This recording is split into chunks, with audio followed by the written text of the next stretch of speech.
morning students. Now today we will continue the revision of chapter 9. We will discuss subtraction of fractions. कल हमने addition of fractions explain किया था, आज हम subtraction of fractions करें. Let's see examples.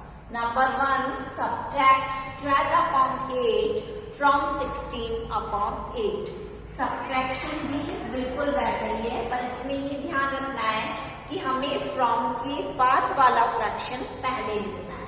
तो यहाँ पे हमारा फ्रॉम के बाद वाला फ्रैक्शन क्या था, दैट इज 16 अपॉन 8. अब हमें माइनस का साइन लगाना है क्योंकि हम सब्ट्रैक्ट कर रहे हैं, फिर फ्रॉम के पहले वाले फ्रैक्शन को लिखना है. Now we see which type of fraction is this. This is a like fraction because denominators are same. When denominators are same, that fractions are called like fraction. और like fraction का subtraction हम बिल्कुल वैसे ही करेंगे जैसे हमने addition में किया था, वहां ऐड किया था, यहाँ हम सब्ट्रैक्ट करेंगे. हम न्यूमरेटर को सबसे पहले इस तरीके से लिखेंगे, फिर कॉमन डिनोमिनेटर लिखेंगे, उसके बाद इसे सब्ट्रैक्ट करेंगे. 16 माइनस 12 दैट इज 4 अपॉन 8. अब हम देखेंगे कि ये लोवेस्ट टर्म फाइंड आउट हो सकता है इसका. अगर हम 4 से डिवाइड कर दें न्यूमरेटर एंड डिनोमिनेटर में, तो यहाँ आएगा 1 और यहाँ आएगा 2. So our answer is 1 upon 2. The fraction comes that is 1 upon 2. This is the answer. तो इस तरीके से हम subtract करेंगे. Now the second example, subtract 7 upon 31 from 17 upon 31.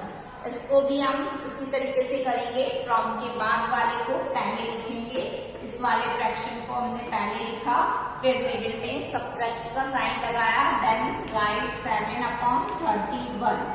Now then we write the numerator like this and write the common denominator.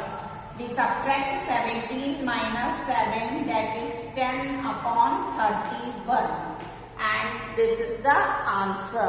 That is 10 upon 31. The next example, subtract 2 upon 3 minus 3 upon 5. यहाँ पे हम कैसे subtract करेंगे? You see this fraction is unlike fraction. हमने जैसे addition में unlike fraction का addition किया था, सेम उसी मेथड से हम सब्ट्रैक्शन में भी करेंगे, बस यहाँ पे हम सब्ट्रैक्ट कर रहे हैं. वहाँ हमने ऐड किया था, मेथड दोनों का सेम है. The two fractions are unlike fraction. तो सबसे पहले इसका हम क्या फाइंड आउट करेंगे? एलसीएम. और एलसीएम फाइंड आउट करने के लिए ये मेथड है कि दोनों ही डिफरेंट है, तो हम क्रॉस मल्टीप्लाई कर सकते हैं इस तरीके से. 2 अपॉन 3 को हम 5 से मल्टीप्लाई कर दें बोथ साइड, और 3 अपॉन 5 को हम ये वाले डिनोमिनेटर से मल्टीप्लाई कर दें, दैट इज 3 से बोथ साइड. तो हमारा क्या आ जाएगा? 2 5 जा 10, 3 5 जा 15 एंड 3 3 जा 9, 5 3 जा 15. अब हमारे क्या आ गया? दोनों का डिनोमिनेटर सेम आ गया. तो अभी जैसे हमने 1 and 2 एग्जाम्पल आपको समझाए थे, जब when the denominators are same, so how we solve it, तब हमें सब्ट्रैक्ट कैसे करते हैं ये अभी बताया था, बिल्कुल वैसे ही करना है.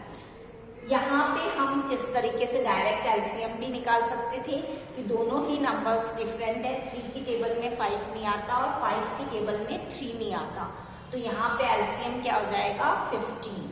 मीन्स 5 की टेबल सबसे ग्रेटर नंबर हमारा क्या है? यहाँ पे 5 है. 5 1 टाइम्स बोला, 2 टाइम्स 10 बोला, 3 की टेबल में नहीं होता. फिर हम आगे बढ़े, 5 3 जा 15 हुआ, 15 इसकी टेबल में आता है, दैट इज द एलसीएम. और हम इस तरीके से क्रॉस मल्टीप्लाई करके भी कर सकते हैं. जैसे भी आपको इजी लगता है वैसे बेस्ट तरीका इसका मेथड है एलसीएम फाइंड आउट करने. नाउ जब हमारे पास में लाइक फ्रैक्शन आ जाएगा, when the denominators are same, then the fraction is a like fraction. तो लाइक फ्रैक्शन आने के बाद लाइक फ्रैक्शंस का सब्ट्रैक्ट करना भी हमने आपको सिखाया था। हम क्या कर देंगे, इसका इस तरीके से न्यूमरेटर को लिखेंगे और कॉमन डिनोमिनेटर लिखेंगे। अब इसे हम सब्ट्रैक्ट करेंगे, दैट इज 1/15 और ये अपनी लोएस्ट फॉर्म में है। So our answer is 1/15।